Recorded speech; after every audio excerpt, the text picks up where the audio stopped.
Andrew are here, but mostly Disney is the name of the podcast here to play. Laugh along to what they say.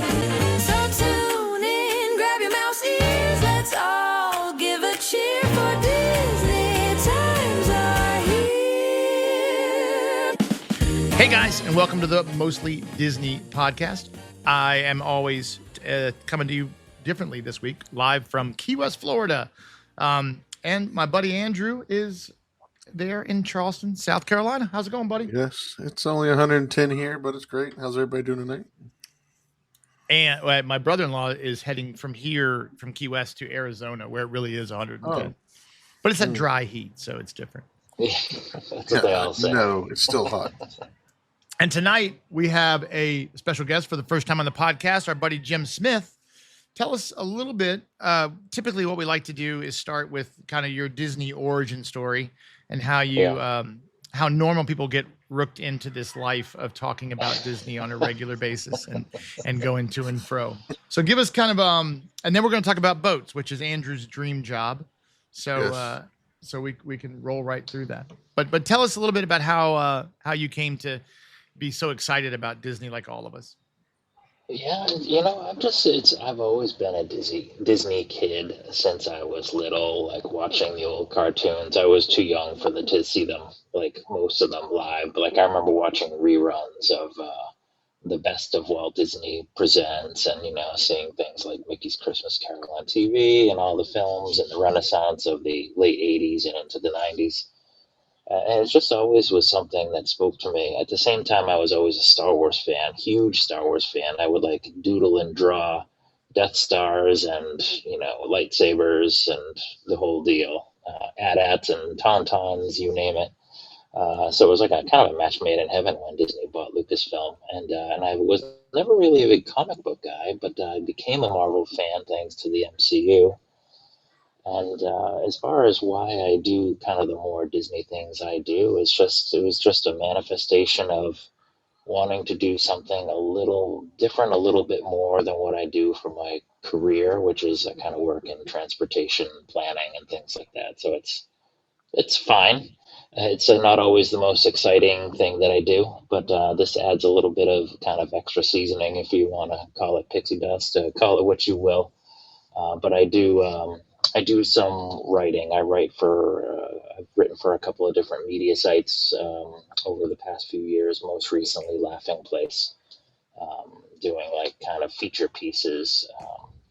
I write for WDW Magazine, like the print magazine, one of very few print magazines that we still have in existence.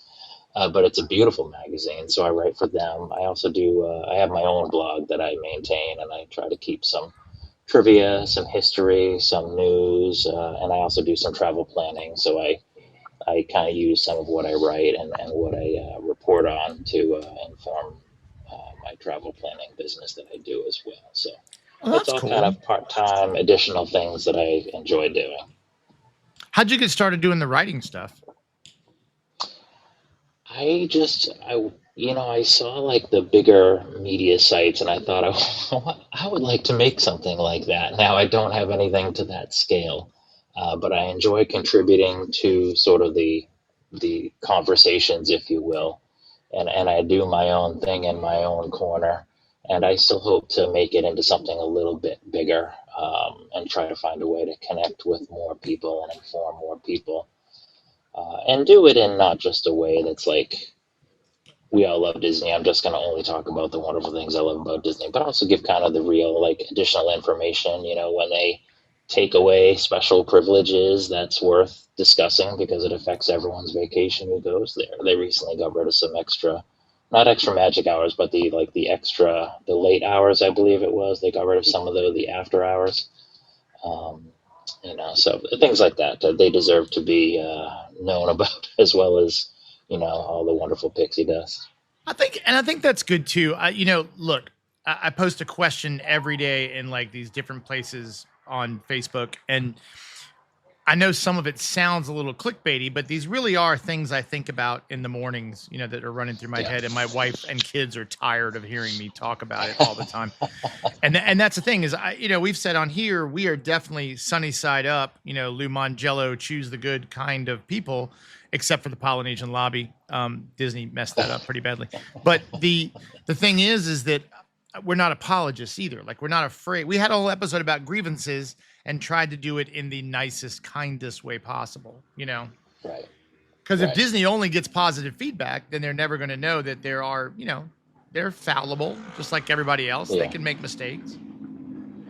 And for all the difficulties with like the negatives of social media, it does allow people to express themselves, maybe a little too much sometimes, but Disney gets the message because you've got to know that they're watching the socials and they're listening to what people say, and maybe that changes some things they do. Maybe it helps inform some of the decisions they make.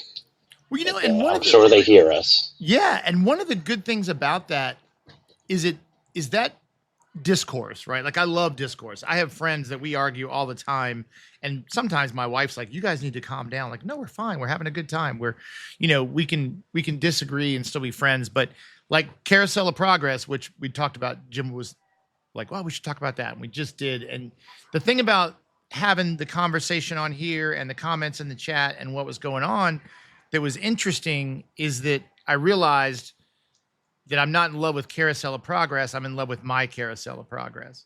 And then just today in the pool, my oldest kid, we're always having these fascinating social construct conversations. We get really deep on a family vacation. And in talking to him about it, it's kind of like you realize that's kind of everyone's thing, right?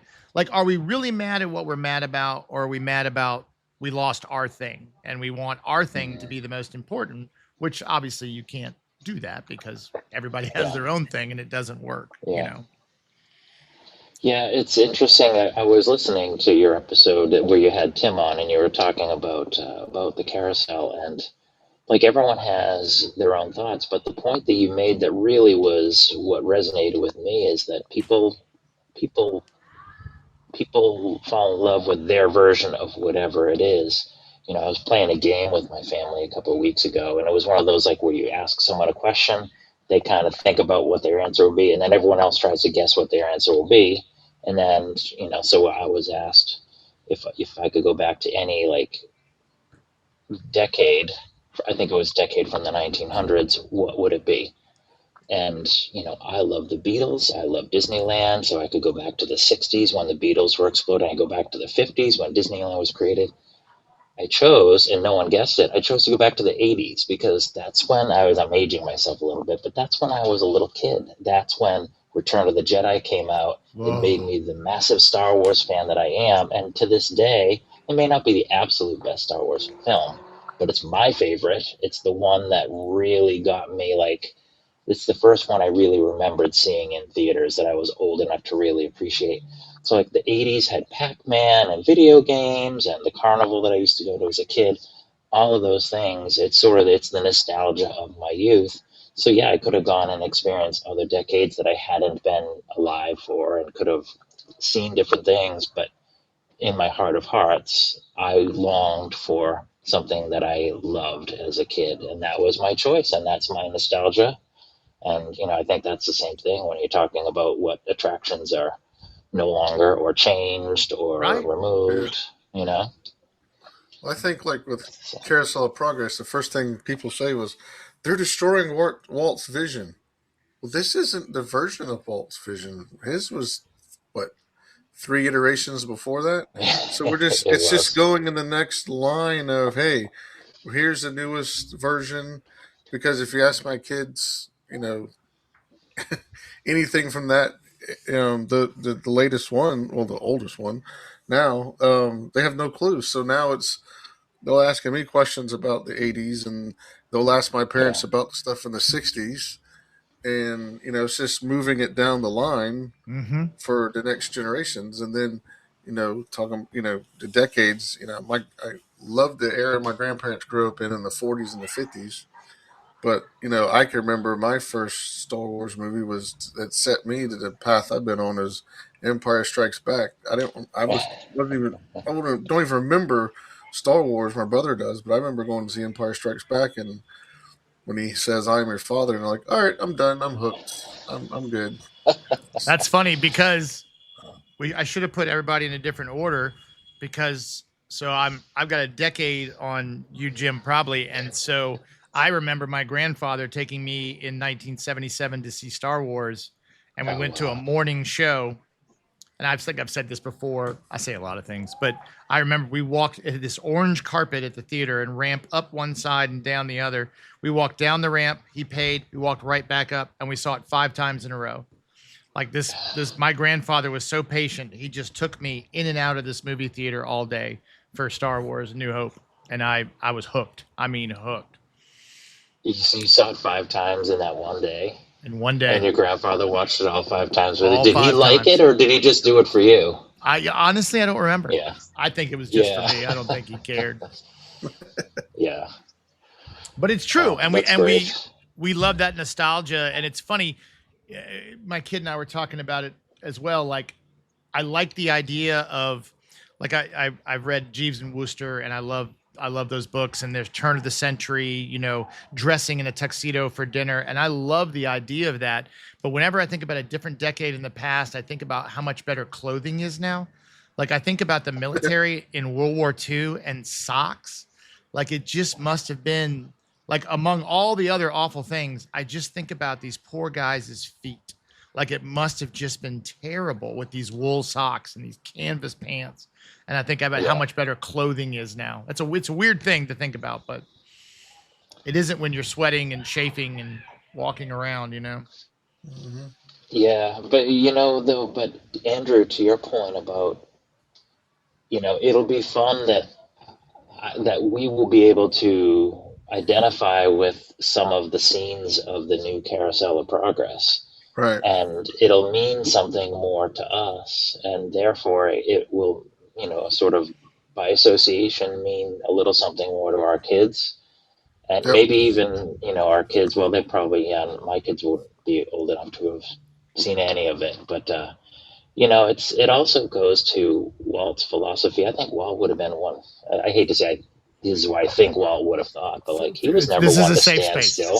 Yeah. Right. Yeah. He was never one to stand still. He was the first to change something that if it wasn't working. And, I think he would be totally on board with putting the concept Carousel of Progress up to better. Current. Yeah. Yeah, he might have changed it 20 years ago, trying to figure out why you're still holding on to this thing. If we take it out of context without full conversation, that he never wanted a museum, it was never going to be done, it was always going to be. There's that story about him overhearing the kid on the Jungle Cruise board. His mom asked him, "Hey, do you want to go on again?" "No, I'm bored with that." That we can't have that. No, and enter Mark Davis, add a little bit of humor, and all of a sudden, it's a different experience every time. I noticed they were doing that a little bit on the safari. Not this time. We rode it 2 weeks ago, and it was a very cut and dry safari. Here's the crocodiles. And speaking of things I miss, I liked the story. We were chased by poachers, and I thought that was really exciting and fun. I liked it when they shot the hippos. I don't want to kill real hippos, but I thought that was fun. But the 2 times before that we went, they were doing kind of Jungle Cruise kind of jokes on the safari, and I thought it was a lot of fun.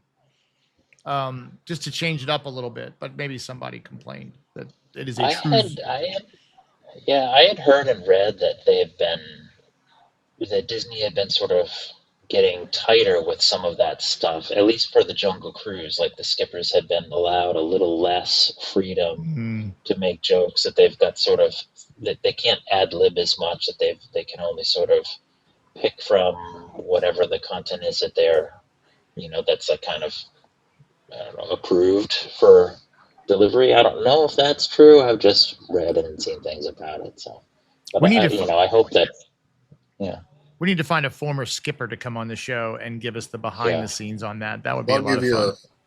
I'll give a lowdown next week because that's when, and I'll be there in a couple of days. So Oh, that's right. I'll I see. forgot. Yeah, I'll see if it's a little Nice. Everyone's in scripted or Florida. not. Jim, where do you live? So I live in New England. I'm a little bit south of Boston, so Oh, we're okay. not quite 110 degrees. We were in the 90s today. And actually, I kept thinking to myself, it looked like it was going to rain. I think it's smoke from some, I don't know where the fires are. but Canada. I looked, There's some fires it's in Canada. Okay. Yep. Yeah, that happened to us, I think it was last summer too. We could actually smell the smoke. We can't smell the smoke now. But like I could see the sun had like a pink hue to it. And it's really not, it's just smoky, not cloudy. So it's a little frightening. Wasn't there supposed to be some dust from the Sahara settling over too? Is that true? I heard that the other day. I heard that, but I hadn't heard anything more about it. Okay. How often do you get down to Disney? Maybe once a year, maybe once every year and a half or so. It's not nearly as often as I'd like. I've gone a little bit more the last few years between family vacations and just sort of, work related things. I got to experience a VIP tour as part of a hosted travel planning learning weekend. I got to do that and some like classroom learning and I got to try some of the things. So that was wild. Oh, that's We got to cool. experience a VIP tour. Yeah, we went to all 4 parks. Wow. We did Guardians twice.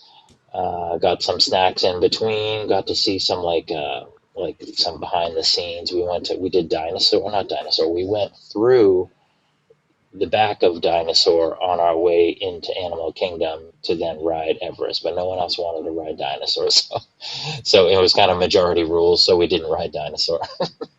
Who do you do travel planning for? So it's a small company. It's not one of these like giant, behemoth travel planning companies. They're called Far Beyond Infinity. It's actually a guy that lives only a few towns over from me. I would never have known. Like I didn't meet him locally. I met him through. We both kind of did, writing and online media reporting and things like that. That's how I met him, and it just so happens he lives nearby, so I see him once in a while. He's got about 7 or 8 of us planning for him. So it's small, controlled. He's very accessible. That's cool. And I enjoy what I do. I wish that I was I wish I had a little bit more consistent business. It ebbs and flows and, I don't get a drip fed by, some contact us line that's going to place vacationers with me. Everything that I do is clients that I find on my own. So that's how long you been doing the it? hard part. A couple of years, maybe 3 years. Yeah. So it's enough. It pays for the trips once in a while. There you go. A little bit of extra spending money, and lets me go down and experience some of the things some of the magic that I crave for people. And I get new ideas by helping people plan their trips. I get also new ideas for things that I want to do, and things I do, I'm able to suggest to them, and sometimes they take me up on it. So yeah. Do you just do Disney? Do you just do Disney? I do Universal and cruises and all inclusives. I do everything. It tends to be mostly Disney and Universal that people use my services for. Yeah, I like that. But mostly Disney and That's Universal. So, are you Universal guys at all? Either of you? I've been on once. I want to go back again. Okay. So I went in like the 90s. I lived down here. I lived in Key West in like 95, 96, 7, somewhere in there. It's a little fuzzy. Yeah. And then I moved to Jacksonville and opened a bar there. And we did a festival and then took a bunch of the staff to Universal. But it was so long ago, and I really don't remember a ton of it. But I was just talking to my kids. My kids have been moving around a bunch, and so we had our I think in like the first full family trip in like 3 years this year, where all 3 kids were together. And we decided as a group that we definitely want to try Universal. So I'm not against Universal. I don't like, it doesn't bother me. The problem is we love Disney so much and it's expensive. And so, Mhm. I do know that to do it right, you got to stay at a deluxe resort to get those passes so that you can really, there's some consistent information I've heard about how to do it. But, Yeah. if you're 7 days at Disney and you've spent that money, now you got to almost double it to go do another 4 days. So I am excited to see it. I want to Yeah. see Harry Potter and have it to Yeah. compare and contrast. When we went, the first time we went, I think we had already done 3 family trips to Disney. And really, the main reason we were going was because of Harry Potter, because we're all Harry Potter fans. Yeah. And also, my son was wanting to do, he was probably 10 at the time, and he wanted to do more like intense rides. He loves intense rides. And so, yeah, we did Universal. Like, I was not super excited to go, other than, yes, I wanted to check out the Harry Potter stuff. And I enjoyed it a lot more than I thought I would. It's different. It's not, there's not the cohesive feeling of like a warm hug like there is at Disney. Right. But it's close. And like, the new park, I did get to try out Epic Universe last summer with my son.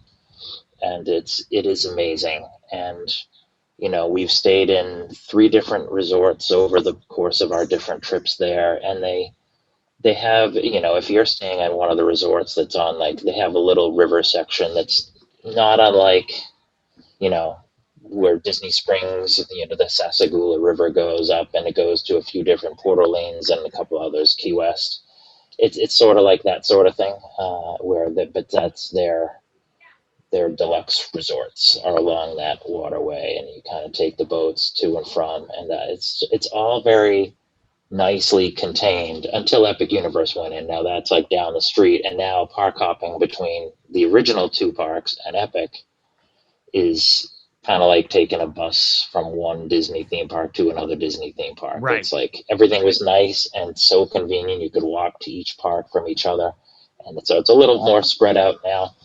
But story wise, they're pretty close. The Harry Potter stuff is absolutely amazing, and everything in Epic Universe is so well conceived and so well put together that it really gives Disney a run for its money, which I think is great, because I do too. Disney's going to double down and they're going to make better things and we're going to get to experience it all. So yeah, I mean the only thing keeping us from going there is money. And that, I don't know if I beat this into my kids because it's something I love to do, but I do like my traditions. I like we're down here in Key West, and there are things I like to do every time, even though it's the same thing on repeat. And so does I think so do other folks, maybe not, but I do like that, and my kids are like that a lot. They're 20 and 22, and gosh, that's crazy to say out loud. But my son is like, when's our Disney trip? When are we going? They look forward to it, and they look forward to staying, and they look forward to Morimoto's every time, and they look forward to Sci-Fi Diner, these things that we could, and we do try new things out each time as well, but they really do look forward. It's comforting. It is a hug, right? Yeah. That's exactly the best way to put it. Exactly what it is. Yeah. And we do, it sounds like we do a similar thing, right? There are certain things we like to do every time, or that we at least do like to repeat often enough. And there's other things we'll try. So we won't go a whole Disney trip and just do all new things. We'll do, a few things that we know we love, the tried and trues, and then we'll try some new stuff and kind of mix them in. And, it's, you want what you know you love, and you want to experience new things. So you do a little bit of both. Well, and that's something, and I swear we'll get to boats before we finish, but that's the interesting thing is that, and look, I know you can pick this apart, and I appreciate that, but the great thing for me about going to Disney is I know what I'm going to get, right? Like, they may take a couple things away, but we get some new stuff. I mean, I think overall it balances out. I think I hope they do make some corrections to make it seem super magic. I think anyway, my point is when I write that check, I know that we're going to go and at least have this good time, right? It's going to be at this level, and we know we're going to get to go here. There's always some disappointments and then some things that work out great. That's life anyway. With Universal, I'm like, wow, I'm going to spend, $6,000, and are we going to get that? Is it going to be all right? And I'm sure it is. Well, But I'll warn you with this. When we checked in, we stayed at Sapphire Falls, which we found out you don't get the deluxe pass at Sapphire Falls. It's like, yeah, it's that middle level. Right. So that was a little thing. But after we checked in and we got, where we were going and we got to the park, I was just like, hey, I'm at Universal, but I don't have the same feeling I have when I walk through the gates at any of the Disney parks. That was the toughest thing because Yeah. the people aren't as energetic.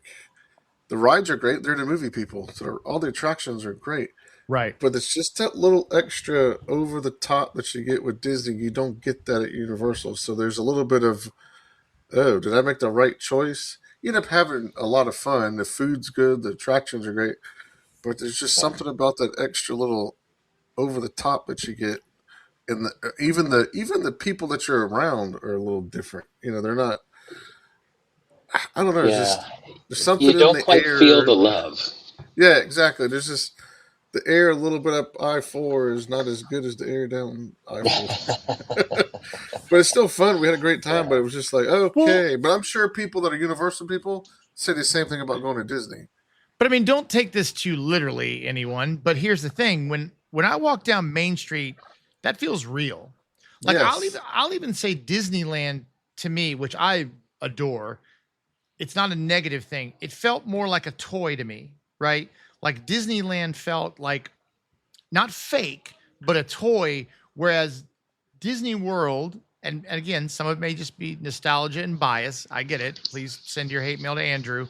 But I walk down Main Street and it feels like I could stop and get candy, like it might be a real store, like it might be real. You Yeah. walk into Adventureland and you feel like all the walls could hold something real, not just churros and turkey legs or whatever. Yeah. And I don't remember Universal. We have Busch Gardens here, which in my opinion's kind of gone downhill. It's still fun, but that used to feel real when it was the old country. It felt like England. It felt like Scotland. And then SeaWorld, which I adore, I still think it's great, but when you go there, it doesn't feel real. You're walking through a facsimile of something, right? It's not even trying to be either, right? But it's different. So you don't get that hug, right? You don't get that hug because it's just a facade where Disney. Tony just said it. She feels the same way about, because she's a Disneyland person, that she feels when she goes to Disney World. Absolutely. It's the same thing. Like I said, Universal people say the same thing about going to Correct. to Disney World. But like, I think you said it right though. When you go to Disney World, I can walk into the Emporium and it's a shop. I can walk through Adventureland and go in an area and it feels like I'm in that area. I feel like when you get to Universal, you're on a set because that's the way they set it up to be. Right. Because they're the movie people, so it doesn't feel real. So I had a company and we did some energy conservation stuff, and we did some work with Busch Gardens. And so when I'm touring with the head of maintenance there, and we did no one cares. Never mind. I will make a story longer than it ever needs to be. But in talking with the head of maintenance there, and he's like, yeah, when Augustus Busch made Busch Gardens in Williamsburg and he built it, and it really was just gardens, he said, look, I'll never have Walt's characters, so I'll always be chasing that business because I'll never have Mickey Mouse. I'll never have Pluto, but I'm going to make my park as beautiful as his. And I haven't been to Tampa in a long time. And that used to be the Dark Continent. I don't know what it is now. So I don't remember the theming there, but I'd put some of Busch Gardens up against Disney. I mean, they did the Fest House is incredible. It's like a little Bavarian village, the Scotland, Ireland, England. It's pretty neat. They have a little Big Ben, and they really made it feel real. And Augustus Busch knew that. He knew that Disney was going to always have something even Universal can't compete with, even though they have some Marvel and some, characters. It's just not the same. Like I look at videos of the Simpson Land, and that doesn't look real. It reminds me of Pop Century, like a carnival. Yeah. This is like Grant's Farm in St. Louis. That's the Busch family owns that. Beautiful flower. It's all about the Clydesdale horses, and that's their big draw. But if it wasn't for the Clydesdales, it would just be a a botanical garden. Right. Yeah. Yeah, we have a Santa's Village. I know there's one in California, but we have one in New Hampshire. And the reindeer, the live reindeer, you could feed them carrots and so forth. That's like the big draw there. But that's like one of the most adorable places, and it's just I have the fondest memories of taking our kids there. Christmas is our main holiday. We like Halloween too, but Christmas is Yeah, us too. everything for us. But yeah, I'd be curious though when you guys go to Universal next and you try out Epic Universe, because I would say when you're talking about like feeling like it's real, they really came close with Epic Universe. Like, for as real as a video game could ever feel, you go to Super Nintendo World and it's like it's just everything is so eye popping. How to Train Your Dragon. I didn't care one bit about the How to Train Your Dragon movie franchise before going to Epic Universe. Ah. And I made myself watch a couple of them just to get a sense of what it was. And then my son and I went, he had seen all of them. Right. And like, it was just, the land felt so alive to me that it was, and for as much as in the Harry Potter section, it's not Hogsmeade, it's not Diagon Alley, it's the London, Paris ministry, their version of the Ministry of Magic that you're in. So it's actually not London, it is strictly Paris. And I was like, am I going to like that? Because I'm not as big a fan of the Fantastic Beasts films of the Harry Potter universe. I didn't like those nearly as much. But it was amazing because it was alive. Like, it's like, a real Parisian bistro type of place where you can get your crepes. The Ministry of Magic, of course, is an amazing attraction. There was a sort of roadside carnival, like circus tent that you can go in, and that's the show. And all these cool, it felt like the Harry Potter version of a main street, but in Paris. It was really cool. So I'd be curious when you guys end up making it there, what your thoughts are, because I was impressed. And Karen says that, they hired former Disney Imagineers. And I think we've talked about it before as well, but they really is a lot of intermingling going back and forth. At Momentum, at Lou's workshop that we go to last year, he had an Imagineer who started at Disney. I think he might have been a Jungle Boat skipper. And then he wrote anyway, he wanted to move up in Disney and they told him go out and get more experience. And he ended up doing that at Universal. And his career has flip-flopped back and forth between Disney and Universal. Yeah. So there's a lot of overlap. And I think that's what maybe we complain about a lot is, for instance, take Fort Wilderness. And I know it's not done. I'm not totally picking on it, but it's all right. I'll scrap that because that's not fair. Riviera. And I probably wouldn't have noticed it if my kid, who's an artist, hadn't pointed it out. And I'll say it, it's under Imagineered. It's a beautiful hotel and it's lovely. We stayed there. Our room was great. The grounds were great. I thought the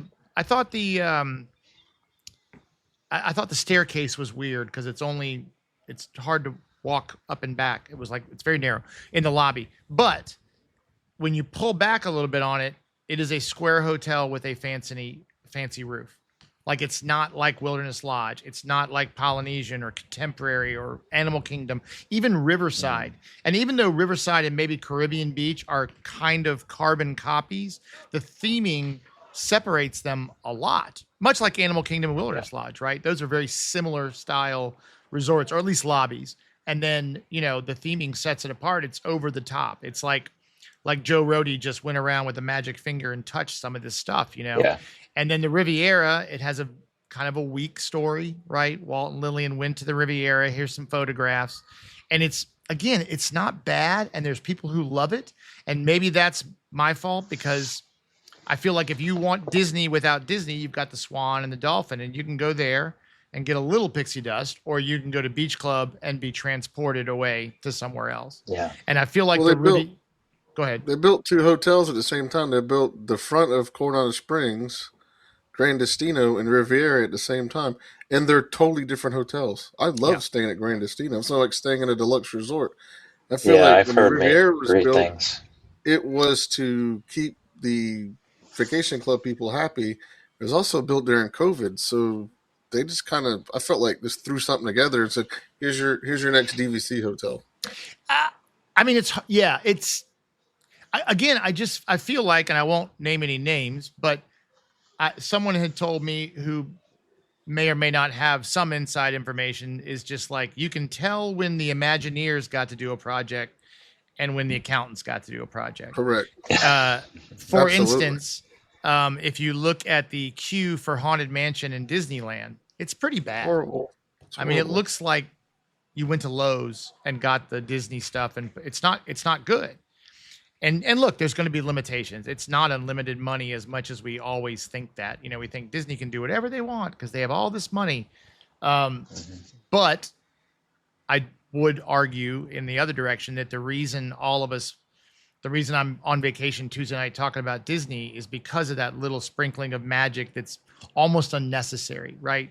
That almost adds a level that you don't even know why it's so exciting, but it's there. And I think the Riviera misses on that. Again, great hotel. I would stay there again, but I wouldn't aim for it. You know what I mean?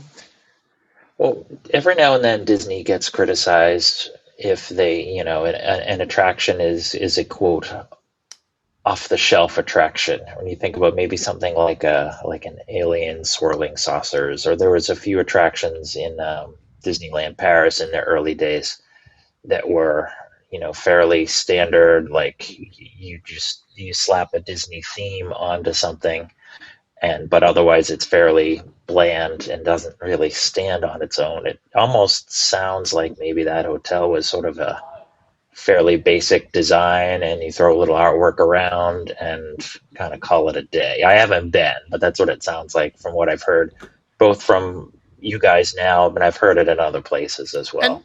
And Tony says she was impressed with it. Like, I mean, again, it is impressive. It is a beautiful hotel, but Disney has set the standard so high that, look, I've never been in Nepal, but I almost imagine that it looks like Animal Kingdom. Like that feels, again, it may be a facsimile, it may be a cartoon version of it, but it feels so real walking through there. And that just sucks you in, right? I mean, Main Street sucks you in. Adventureland sucks you in. The Polynesian, and we've actually had some bad experiences there service-wise lately, but I still go there because I walk through there and I'm gone. I'm not in Orlando anymore, Grand Floridian does that. Contemporary does it in its own way. We stayed, this year at campsites at the cabins at Fort Wilderness, and it was like going back in time. I mean, it was awesome. We loved it. I loved it. Yeah. I loved having the golf cart. It reminded me of the vacations you had in the 70s and early 80s when you were a kid. It was a really the campground. Really, really just there was a vibe just being in there. And Disney's done so. They just do such a great job. Even Pop Century, which I'd never stayed at, or even the All-Star resorts, they are definitely square resorts with theming chunked on, but the theming's cohesive. Like it makes sense. It's not trying to hide. It doesn't apologize for what it's throwing at you, and it works. Yeah. I think it's really cool. Yeah. But you should check out Riviera. I mean, it is beautiful, and Topolino's is a fantastic restaurant. Yeah, I would love to do that. Yeah, like that food is out of this world, and Toledo, I still think it's one of the top 5 restaurants on property. Absolutely, it's really, really, I'll have to give it a go. But I worry sometimes that I think they did a good job with Muppet Coaster. I think it feels just like Rock and Roller Coaster with the right amount of Muppets. It seems well themed. I worry sometimes that maybe people just don't think about that detail or care as much as I do. These parks are changing. They're not for me anymore, right? I'm going to be phased out at some point in time. Yeah, just like all those folks who used to resonate with the Carousel of Progress, right? The people who could remember the 1900s or the 1920s is not very many of those, and I don't know how many are well enough to be traveling in a Disney park. Well, so that's an interesting point. I don't. My kid's waving to me. I have no idea what that means. Like some kind of sign language that I don't understand. But it's an interesting point. And Lisa Donato Glasser said the same thing, that, hey, now there's no one from 1901 left, right? So if the idea was that a grandfather could come in and show his grandson, oh, I had that, our dog drank out of the water supply for the ice block in the freezer. I get that.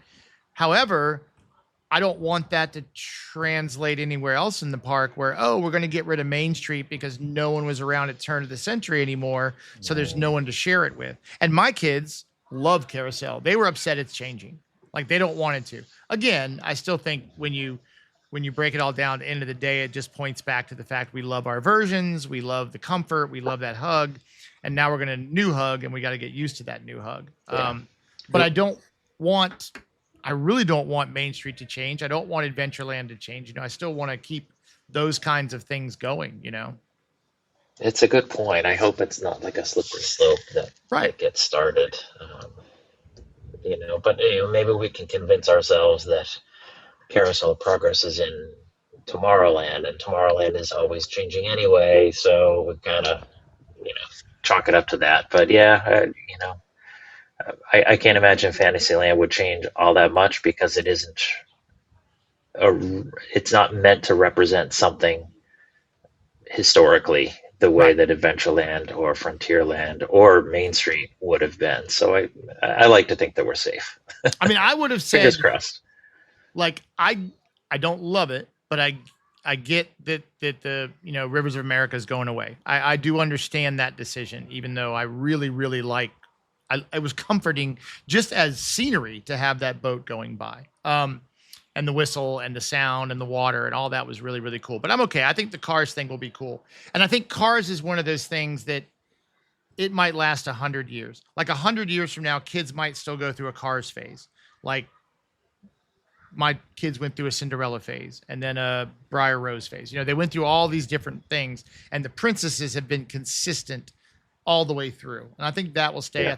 I feel like Cars will. I feel like Peter Pan resonates with everybody for a while, But, is Swiss Family Robinson next? I mean, people still walk up that, but could you use that space for something else? Or, what else could you? I would have said Carousel Progress was completely untouchable 6 months ago.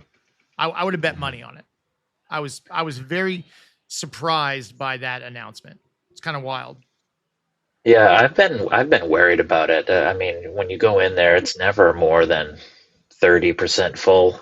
And I was, one of the biggest things they did for that in recent years, well, there were two things, right? There was like the holiday scene where they gave some of the characters new sweatshirts and put a couple little things in the room. And then they also, I think, redid the chairs, which I remember that being like newsworthy. Like they have reupholstered the chairs in the audience at Carousel of Progress. Like, why are we so excited about this? But I don't know. but because it's an indication it's not going anywhere. Like you hope they wouldn't. Yeah. Oh well, it's already in the budget. Spend the money. You're not going to redo these chairs. But then tomorrow it's gone. Right. We're getting rid of it, which is weird. Yeah.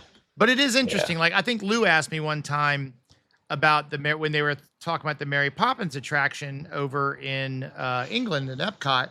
He's like, do you think that will last forever? And I do. I think they're like Casablanca will always be a great movie, right? There are certain styles of architecture that will always look good, no matter how brutalist and modernist we get in building things.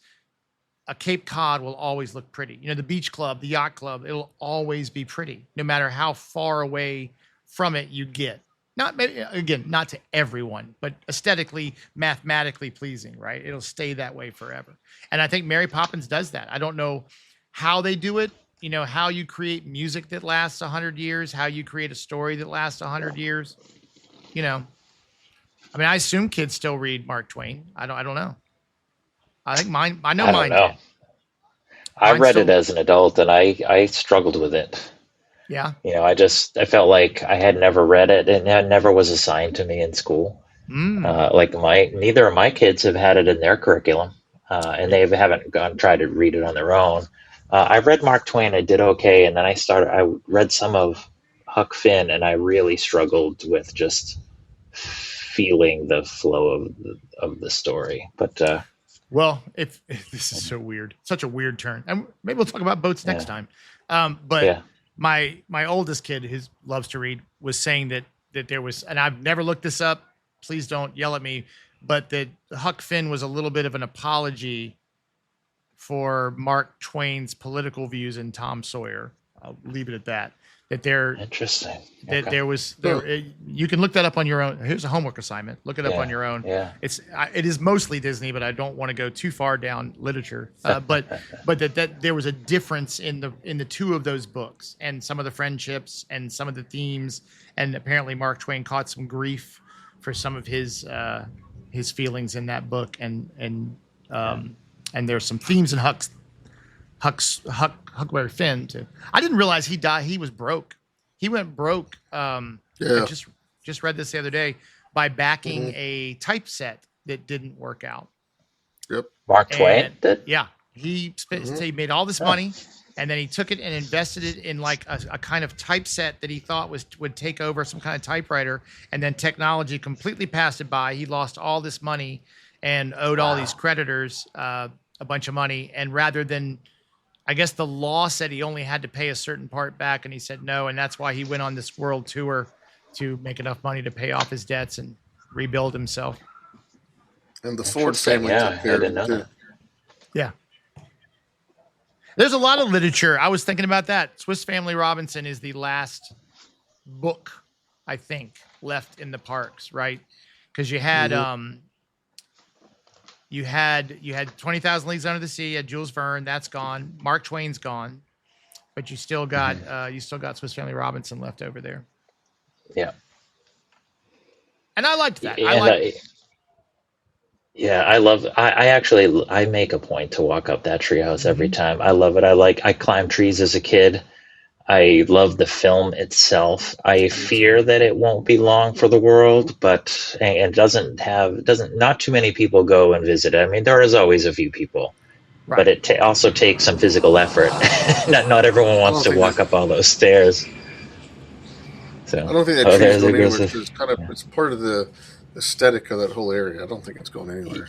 It would be a big Yeah. project, but I mean, look, they can do a lot of things. Peter Pan was a book. Andrew's right. Andrew Prince, you're exactly right. Peter Pan was absolutely a novel. So that's good. That's still literature in there.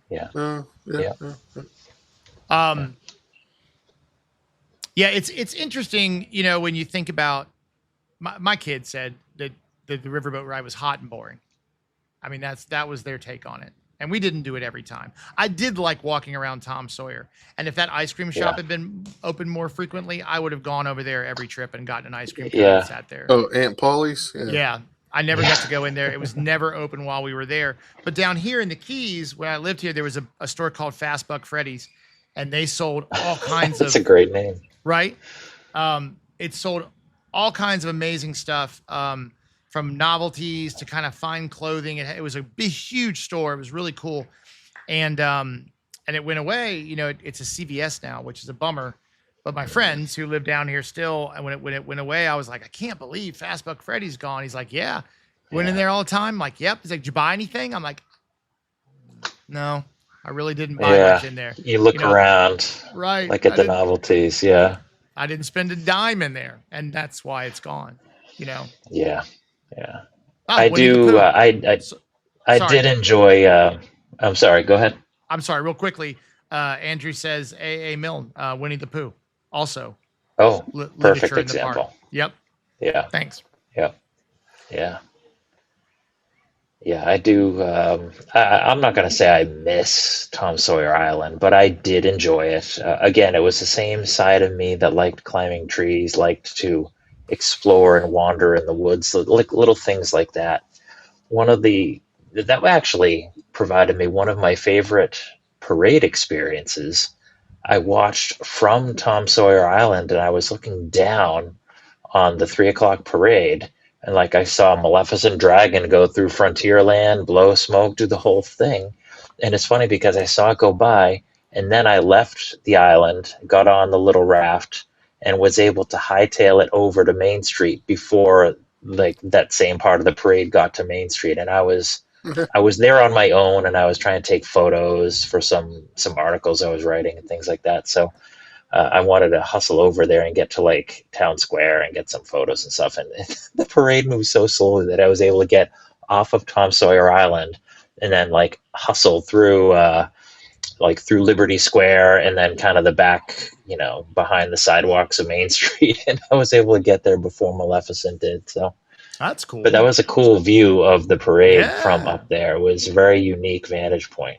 So, and maybe be able to see some of that from Piston Peak when they, which I actually think is kind of a fun theme. I think do they too. can really make that nice. I think it'll come out nice. And look, we just, whether you like it or not, you have to realize like a lot of what no one could continue what Walt did, right? It's why we don't have Epcot. We don't have the city. We have what we have. And I think about that a lot when I'm going around and I see an air conditioning unit and I think Walt would have covered that up. Walt would have changed that. Or even like I'm reading Ken Bruce's book, Before the Birds, because I learned something new. And this will be the third time I've read it. And it's so good. And I'm listening to the audiobook, which he reads, and I just realized how much I'd forgotten, but talking about the peaks of the Tiki Room and the restaurant on the front and how Imagineers took time to build something that hid, a little detail that most people might not care about. But again, that little bit of subconscious, a little bit of something on the background where it's like, hey, that makes a difference, seeing that from here. And Walt, but look, Splash Mountain didn't fit in Frontierland. Big Thunder, I think, does, So if you add Piston Peak, it's still Frontier-esque. It's a different, right? Yes, yeah, it's exactly what it is. I think it evokes some of the same spirit of adventure. I do too. And look, we need people to keep coming. When we went in COVID, we were talking about this the other day. We went in COVID and there were no lines and it was weird. Bad's not the right word, but it was weird. And I didn't realize how much I liked the lines sometimes. Like how many conversations my kids have had with me, and they'll default to their phone for a little bit, but we've, played heads up and we've talked about life and boyfriends and girlfriends and interesting, fascinating things about, these deep conversations. And we had them in line while waiting for Big Thunder sometimes, Yeah. So I don't know. It'll be interesting. That's interesting. Yeah. It's sorry, the dogs are going nuts. And anytime someone comes home, the dogs go nuts. All right, I think they've settled down. That's good though. But so what you said about COVID, so we've all watched, the POV point of view videos of Disney attractions that are recorded by guests and put on, YouTube, whatever. Have you seen some of the ones that Disney has done themselves? You can find them on Disney Plus. Yeah. And you go through and there's no other sound. And to your point, it doesn't feel entirely right. It's lacking some energy and almost like some authenticity. It's just too sterile. Mm-hmm. And I imagine that's a little bit what it felt like during COVID when there's just not many people. What was it? I just saw something the other day in the bookstore down here. Water that's too pure has no fish. And I've said it like 9 times in the last 24 hours. But it resonated with me. And that's the thing. Do you want to at least have like doing a VIP tour once and getting to pop? Yeah. But that's not really the Disney experience we know, right? The Disney experience we know involves a lot more and stopping and the rain coming and getting caught in it. And some of the problems become, some of that joy, which is really, really cool. And we're going to miss it if we get to go in every single day and just bust through, Yep. It's kind of wild. It's kind of it's a fascinating place. And I have friends who don't get it. And that's why we do this podcast, so we can talk about it with people, like-minded folks who seem to hopefully understand, like, why do you do this? And that's the real thing. Like, I was worried when I started trying to do this on a regular basis, because my what I try to do is come down once a month. So either drive or fly down, and I try to film enough for 4 long YouTubes and a bunch of reels, and then get some and I was worried like it would become a job, or it would become like, you don't want to just walk on every ride, but that one time when you get to go again, like my sons when they were down, or my son with his friends when they were down, for some reason they were just being silly, and the girls running the ride were like, "Do you guys want to go again on 7D?" So they got to ride Seven Dwarfs twice in a row without getting off, and it was just what a thrill, right? That's the memory. Yeah. That's what you remember. Sorry, that's really bright. From that trip. So if it's all like that, like not, what an incredible. Well, then it's not special anymore. Right. When everyone's special, no one's special. Yeah, I use that expression all the time, but it's true. I mean, it has to be. You have to have the balance, otherwise nothing stands out. Right. I think you go too far, you end up like Nietzsche, that you have to have hell to define heaven and good and evil, and it can be an interesting philosophy. But if you don't know what bad is, then you'll never know what good is, right? Yeah, right. Absolutely. But it makes it fun. It makes these parks fun, and that's what I was getting to, is that I have found, and I've been doing this 2 years now, something like that. Gosh, it's crazy. I'm still, every time I walk around that corner and see that castle, I get butterflies in my stomach every single time. And the joy is that now I can go to the parks and not worry if I'm getting my money's worth, right? Like we don't have, and we've gone every year for 20 years now. And my kids at a young age realized they were coming back next year. And if Peter Pan was an hour and a half, they're like, "Nah, Dad, I'm good. We'll do it next time." But it's their decision. I'll wait with them. Why not? But now, I can go down and just walk and look.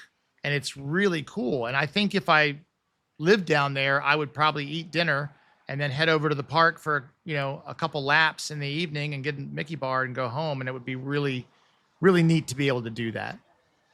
It does sound fantastic. And I aim to do something like that in a handful of years. We'll see if that happens. But then, and my wife and I tease our kids, but we're actually kind of being serious. Like, we're going to continue to come to Disney when our kids are off doing their own thing, and they'll always be welcome.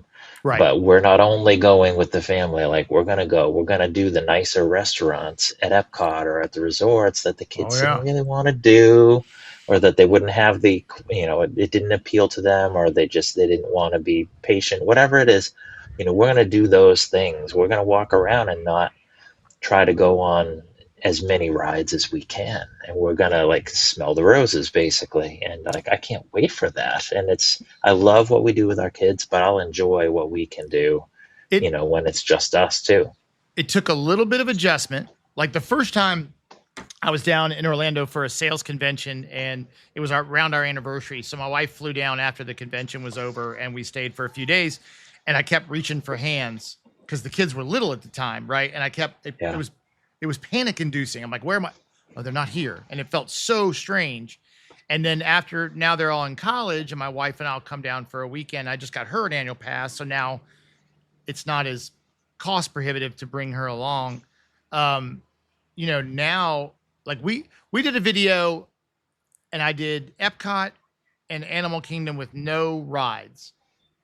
I try to say attractions, but literally no coasters, nothing thrilling, just the stuff.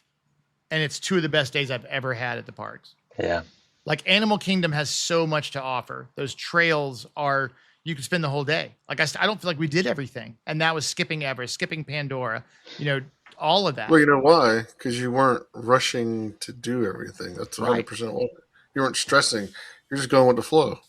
That's the nice thing about the water parks on the check-in day. We take advantage of that. And if we have a good time, great. And if we don't, it's fine, because you don't have some kind of Excel sheet with a dollar value on how much you got done. Right.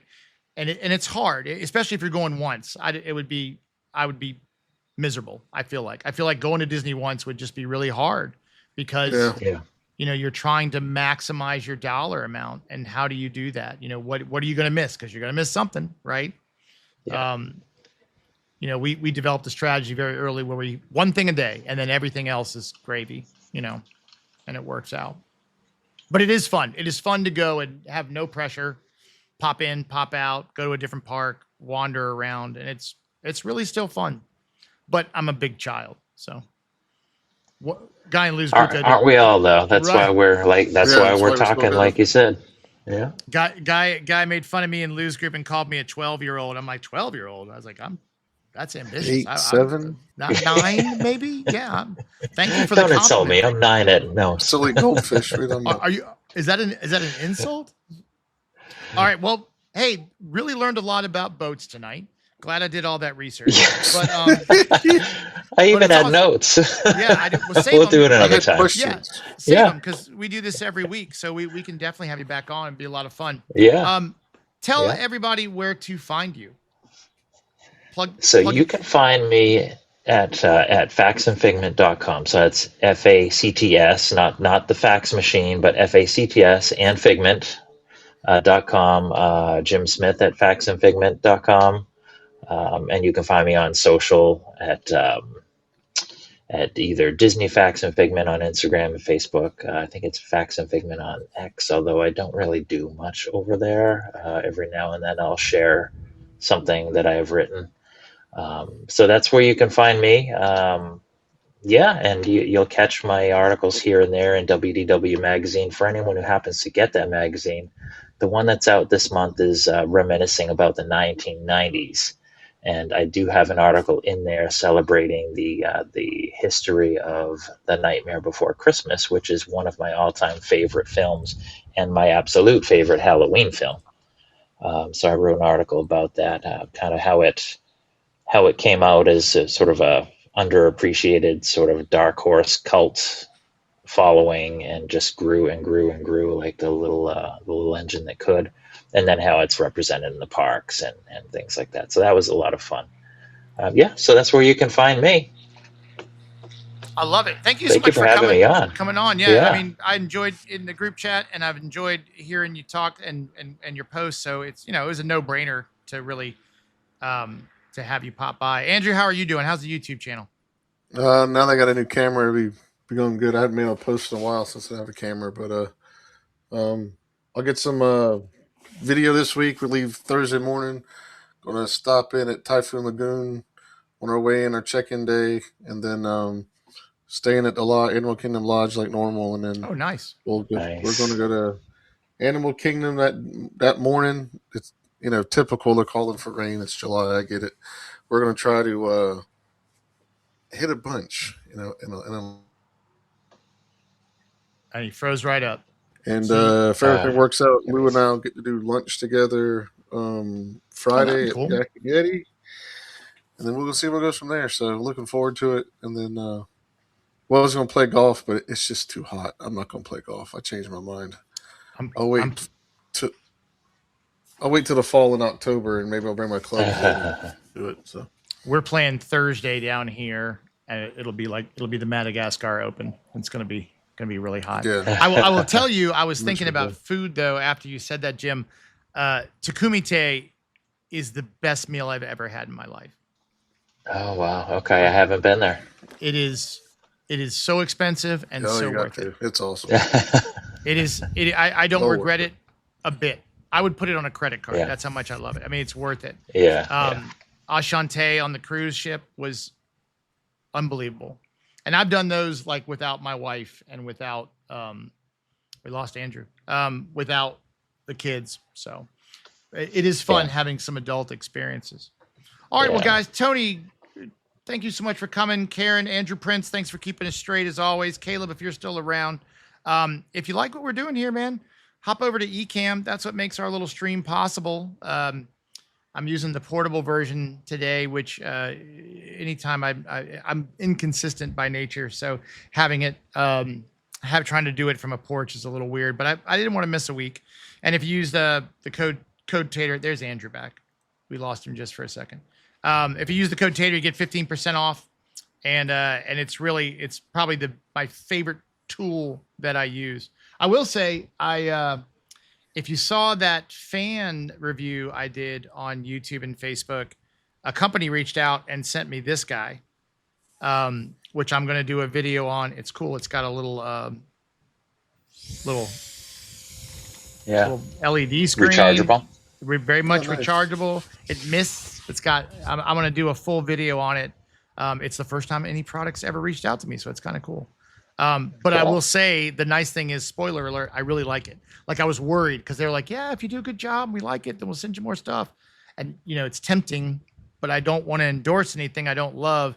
And we've been passing it around down here in Key West all week. It's so much. It's better and cheaper than the Dyson or the Shark. So I'm very pleased with it. So now you don't need to watch the video. There's that for you. And then, of course, we got our group call Monday, right? 7:30? 7:30. Yeah. I will send out a newsletter here in a couple days reminding everybody, and then I'll send out the Zoom link on Monday in a newsletter. So hopefully you guys can make it, and that way you guys can talk, and it doesn't have to just be my big head up here rambling on. So yeah, that's it. Thanks, guys. Thanks for joining us, and we will see you next week. Have a good Thank night. you. Thanks for having me on. Our time is too short, it's over now. And we hate to say goodbye, but we'll be back next Tuesday night, or at least we sure will try.